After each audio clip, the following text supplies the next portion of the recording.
में सियासत भी अजीब चीज बन गई है। कहने को तो सभी पार्टियों की अपनी अपनी विचारधारा है। जो नेता जिस पार्टी में है वो उसकी विचारधारा से सख्ती से जुड़ा हुआ है। यदि दो पार्टियों की विचारधारा दो अलग अलग दिशाओं में जाती है तो इसका मतलब होगा कि उनमें शामिल नेताओं की विचारधारा भी अलग अलग दिशाओं में जाएगी, यानी विचारधारा की सतह पर उनका मिलना मुश्किल होगा। मुश्किल इसलिए क्योंकि ऐसे नेताओं का तर्क है, यदि समय के साथ आदमी के विचार में बदलाव ना आए तो आदमी कुंद दिमाग होता है। चलिए मान लिया, तो फिर इसका मतलब ये होगा कि यदि एक बार विपरीत विचारधारा की पार्टी से मिलन हो गया तो बहुत जल्द उससे जुदाई असंभव होगी। लेकिन आजकल के नेताओं ने पिछली सदी के आया राम गया राम के दल बदलुओं को खुश कर दिया है।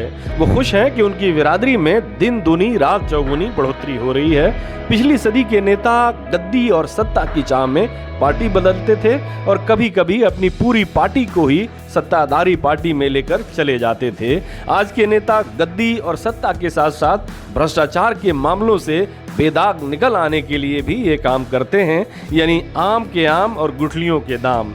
विचारधारा कहाँ है किसी को कोई फर्क नहीं पड़ता है। पश्चिम बंगाल में वामपंथी कहते हैं कि पहले राम पीछे बाम, यानी अभी दक्षिण पंथ भाजपा को वोट दे देते हैं, बाद में वामपंथ को वोट देंगे। कई वामपंथी नेताओं ने बीजेपी में भी शमूलियत अख्तियार की।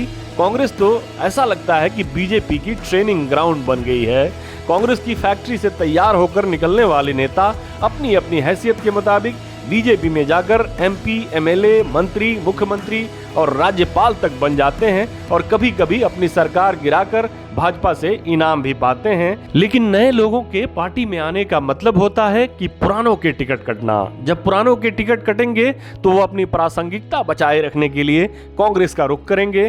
कांग्रेस को भी लगेगा कि चलो छोटा ही सही बदला तो ले लिया, लेकिन कांग्रेस की विचारधारा तले परवान चढ़े नेता बिना किसी लाग लपट के बीजेपी में चले जाते हैं। तो जो बीजेपी की विचारधारा में ट्रेनिंग लेकर आया हुआ नेता है, यदि वो चुनाव जीत जाता है तो उसे कौन रोकेगा बीजेपी में जाने से। फिलहाल कर्नाटक में कांग्रेस खुश है कि 5 विधायक, 2 विधान पार्षद, 11 भूतपूर्व विधायक, 4 पूर्व विधान पार्षद और 1 भूतपूर्व सांसद बीजेपी छोड़कर कांग्रेस में शामिल हो गए हैं।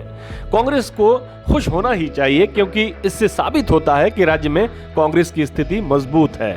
बीजेपी छोड़कर इतने सारे नेताओं का कांग्रेस में आने का मतलब है कि बीजेपी में इनको टिकट मिलने के बहुत कम आसार हैं। चुनाव से पहले इस तरह के दल बदल ने जो प्रभाव 2014 के लोकसभा चुनाव में दिखाया था, उसका प्रभाव अब मांद पड़ गया है। 2014 में तो अमित शाह और नरेंद्र मोदी की जोड़ी ने दल बदल का बड़े शातिराना अंदाज से इस्तेमाल किया था। उस चुनाव में कांग्रेस के कई सिटिंग सांसद तो बीजेपी में गए ही, कुछ ऐसे भी थे जिन्होंने कांग्रेस का टिकट लेकर उसे वापस किया, उसके बाद बीजेपी में गए। उसे एक रणनीति के तौर पर इस्तेमाल किया गया। उसमें यह दिखाने की कोशिश की गई कि कांग्रेस की नाव डूबने वाली है, इसलिए उसकी सवारियां उसे छोड़कर भाग रही हैं।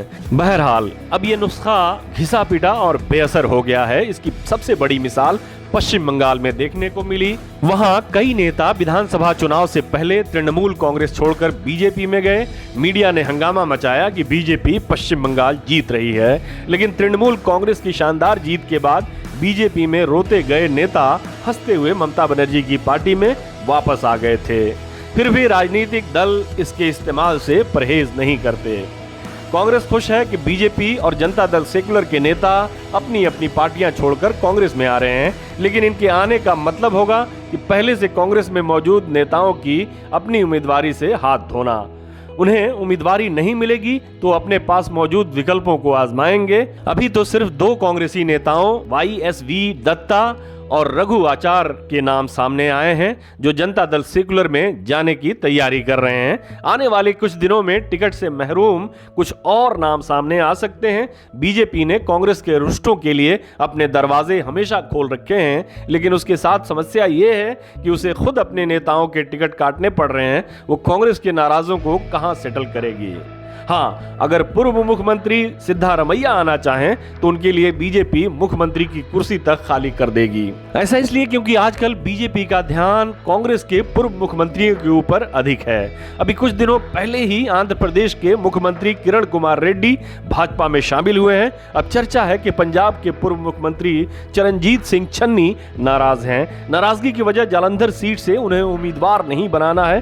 कांग्रेस के नाराज कहां जाते हैं, इसलिए चन्नी ने भी बीजेपी के दरवाजे पर दस्तक देना शुरू कर दिया है। अगर उनकी दस्तक पे बीजेपी का दरवाजा खुल जाता है तो होगी ना ये अजीब बात, क्योंकि ये वही चन्नी है जिन्हें कांग्रेस ने कैप्टन अमरिंदर सिंह को हटाकर पंजाब का मुख्यमंत्री बनाया था। कैप्टन नाराज हो गए थे, उनकी दस्तक पर बीजेपी का दरवाजा खुल गया था। कांग्रेस की हालत आजकल मिर्जा गालिब जैसी हो गई है। हैरान हूं कि दिल को रोऊं कि पीटूं जिगर को मैं, मकदूर हो तो साथ रखूं नोहागर को मैं। दल बदल के बहाने ऐसे होते हैं जो मशहूर यूनानी कहानीकार इसप के मेमने और भेड़िए की कहानी की याद दिलाते हैं। कहानी यूं है कि एक भेड़िए ने एक मेमने को एक नदी में पानी पीते हुए देखा। भेड़िए को दावत उड़ाने की ख्वाहिश पैदा हुई, लेकिन उसके लिए उसे एक अच्छा सा बहाना बनाना था। उसने मेमने से कहा, बदतमीज, तुमने मेरा पानी जूठा कर दिया, इसकी सजा तुमको मिलेगी। मेमना बोला, हुजूर, माई बाप, पानी की धारा आपकी तरफ से आ रही है, आपने मेरा पानी जूठा किया है। भेड़िया लाजवाब होकर बोला, ठीक है, अभी नहीं तो पिछले साल तुमने मेरे पीठ पीछे मुझे गाली दी थी। मेमना फिर मेमी आया, हुजूर, मेरी पैदाइश को भी 1 साल पूरे नहीं हुए हैं। भेड़िया खिसियाना होकर बोला, तो तुम्हारी माँ होगी, इससे क्या फर्क पड़ता है। ये कहते हुए उसने मेमने की दावत उड़ा ली। हमारे साथ जुड़ने के लिए आपका शुक्रिया। हमारा वीडियो पसंद आए तो इसे लाइक करें, हमारे चैनल को सब्सक्राइब करें और कमेंट बॉक्स में जाकर अपनी राय जरूर दें।